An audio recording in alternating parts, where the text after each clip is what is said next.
Thursdays here on Democracy Now!, democracynow.org, the War and Peace Report. About 50 Americans are set to sail this week in a U.S. flagship called the Audacity of Hope as part of an international flotilla, which aims to challenge Israel's naval blockade of the Gaza Strip. Palestinian solidarity activists are setting sail from a number of ports just over a year after Israeli forces killed 9 activists on an aid boat called the Mavi Marmara that was part of the first such international flotilla. Organizers say the Mavi Marmara, still undergoing repairs from the Israeli raid, will not be part of the flotilla this year.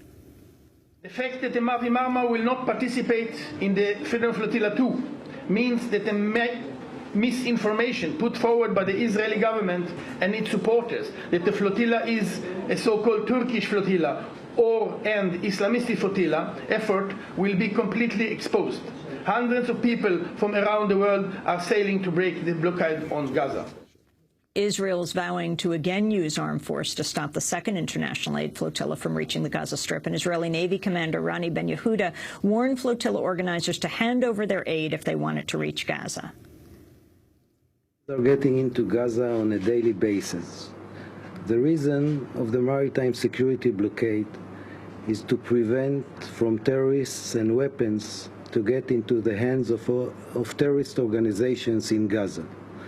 And like we said before, I'm saying it again, we are inviting all the organizers of the flotilla to come to Ashdod and to transfer their cargo in the legal way into Gaza. We're joined now by 2 of the passengers on the U.S. boat, the Audacity of Hope. Richard Levy is senior partner in the law firm Levy Ratner, and Kathy Kelly is coordinator of Voices for Creative Nonviolence, a campaign to end U.S. military and economic warfare. We welcome you both to Democracy Now! Kathy, why are you going on this trip? You're leaving, you're having a news conference at the UN today, and then you fly off.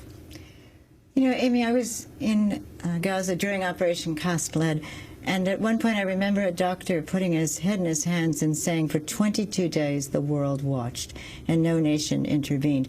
And it's true that really most nations are not significantly intervening to end the suffering of Gazans, but civil society internationally, and that's what this flotilla represents, have said we will intervene, and I'm very, very excited and pleased to join that grouping. We're talking about, what, roughly 1,000 people on 10 ships, Richard Levy. Usually you're representing a union in New York. Why are you going on this voyage? Well, I think it's very, very important that we speak up, and particularly Americans, and in my case, Jews.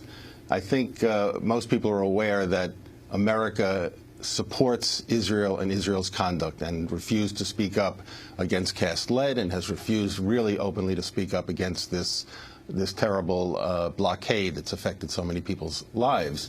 But I also think it's important for Jewish people, and about 25% of the U.S. boat, I believe, are people who identify as Jews, to make it very clear that AIPAC and the right-wing supporters, the uncritical supporters of Israel, are not the only voice of the Jewish people in this country, because, as you know, they have basically silenced our politicians who seem to believe that they are the only voice. You've been in Washington recently? Yeah, we were in Washington about 3 weeks ago or a month ago to meet with the State Department and to tell them very clearly that this is a peaceful mission. There will be no arms on board this boat. This is really an exercise in free speech. This is people, United States citizens, all United States citizens, on a boat sailing to a country with a very dangerous cargo of letters. We will have about 3,000 letters on board from Americans across this country saying to the people of Gaza, we support you. We understand that you are being maliciously treated and oppressed, and we know your conditions, and we send a message of love. You heard the representative of the Israeli military saying, if you give us the cargo, we'll get it into Gaza. Kathy Kelly. It isn't just a matter of humanitarian cargo being brought into Gaza. It's a matter of people having been subjected to a state of siege, isolated, 45% unemployment, inability to reconstruct after the terrible assaults in Operation Cast Lead, people being trapped, young people not being able to get out to avail themselves of education. There's so many reasons why this siege is wrongful. And so I think it's misleading to think that we're people that are trying to be charitable. We're people who are trying to say that it's wrong to impose collective punishment on a civilian population because you want to affect their governance. Richard Levy, why did the Mavi Marmara actually pull out? I mean, there's going to be a flotilla, you believe, of about 10 ships. Perhaps 1,000 people will be on these ships from countries all over the world that will somehow meet up to challenge the embargo. But Turkey's pulled out. Yeah. Well, there are, as you probably know, different stories floating around. But one thing we do know is that Israel has put enormous diplomatic pressure on countries, many countries. In fact, even on the UN, they met with Ban Ki-moon and they asked him to put pressure on various constituent members to stop this flotilla from going forward. One of the countries where we know they put an extreme amount of pressure was Turkey. And whether or not that pressure was the reason why this boat is not sailing is, I can't verify, but it certainly is a question of concern. We also know that right now they're putting pressure on Greece to try and stop any boat leaving from Greece. So, hadn't Netanyahu recently visited with Prime Minister Papandreou? Yes, and I'm sure this was on the agenda. It's kind of remarkable how much visibility this has had in the offices of the leadership of Israel, because they have been very, very active and very forceful in trying to stop this flotilla from going forward, which really is an exercise in trying to stop a peaceful demonstration. I guess the so-called Arab Spring doesn't extend to actions that involve Israel, where we support peaceful, democratic demonstrations. This one, I guess, falls outside that sphere of support. Kathy Kelly, can you talk about who's on your ship alone? About 50 people. Alice Walker, the well-known writer, author of Color Purple. Ray McGovern, former CIA top briefer for President George H.W. Bush when he was vice president at the time. Who else? Well, I've certainly been impressed with the work of Anne Wright. She's crisscrossed the country since having been involved with previous efforts to enter Gaza, and has entered Gaza in the past, along with Medea Benjamin.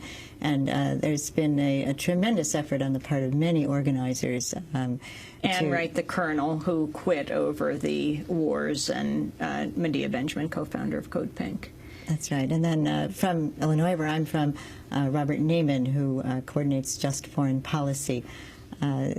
Hetty Epstein, who has repeatedly gone over to Gaza, and her parents had been killed during the Holocaust. I think the makeup of people on the ship represents a broad sector of the U.S. peace movement. One of my close friends just graduated from Beloit College, Max Sukin. He'll also be on the boat. But we want the focus to be on people in Gaza. We're very, very conscious of how people in Gaza have been subjected to privation, to an inability to move on with their lives. You've got a younger generation that's never known anything other than being trapped inside of a punitive situation. So the focus should most especially be on our Gazan friends. And Richard Levy, you're a lawyer. What is the legality of this challenge? Well, I think the challenge is completely legal. The blockade, I think, is completely illegal. You know, it's a violation of the Geneva Accords to occupy a country, as has been done here through the control of all its borders, and then block supplies, block people from moving in and out.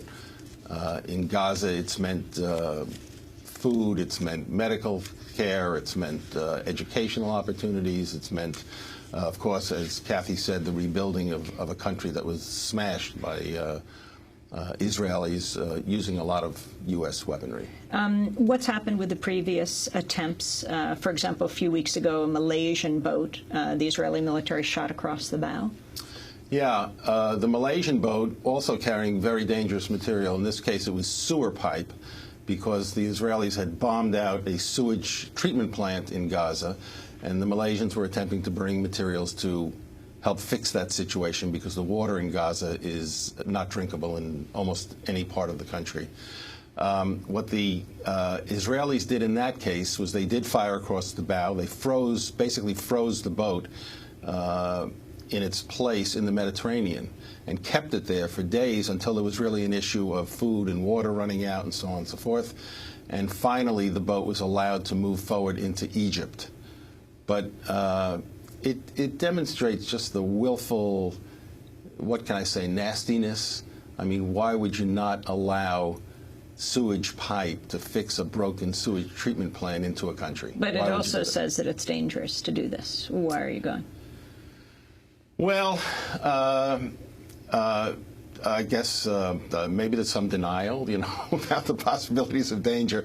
But really, I think it's just essential that people speak up. I mean, we sometimes look for a model in the folks who went on the freedom rides, the people who have stepped forward in a lot of situations and said, someone has to challenge this. And if there were legal means to do it, if I could do it in a courtroom, I would do it in a courtroom, but I don't think those means are available. Israel says it's imposed the blockade to prevent weapons smuggling into Gaza, and that benign goods are welcome as long as they're offloaded in an Israeli port for inspection. Yeah, well, it's just not true. All of the boats, as far as I know, and certainly the U.S. boat, has made it clear that it will cause an inspection to be done before it leaves port. It will not be carrying anything of any danger to Israel. That can be verified at any time by any international body or any neutral body. This boat is carrying, as I said, enough food for the people on board and thousands and thousands of letters from Americans to the people of Gaza. Finally, Kathy Kelly, you've been nominated for a Nobel Peace Prize twice. You have been in dangerous situations repeatedly, putting your body on the front line in Iraq and Afghanistan. This clearly is a very difficult situation. Why are you doing this again? Youngsters that I've gotten to know in Afghanistan asked me to wear this blue scarf and to bring many blue scarves with me. And I asked them, why the color blue? And they said, well, because there's one blue sky above us. People really are interdependent, and I think this boat is a representation of that. And it's so appropriate for people from the U.S., because it's the U.S. that has supplied Israel with so many weapons that if you were to construct a tunnel to accommodate the weaponry that we've supplied, it'd have to be the size of the Grand Canyon. Well, we're going to continue to follow the Audacity of Hope. And the name, the Audacity of Hope, Richard? Well, I think it's a name that we all know, but really it's to express the idea of hope. It's to say to the people of Gaza, who have asked us to join this mission, there is hope, and we will help support your hope. New York labor lawyer Richard Levy and Kathy Kelly, peace activist, co-coordinator of Voices for Creative Nonviolence. This is Democracy Now!, democracynow.org, The War and Peace Report. Back in a minute.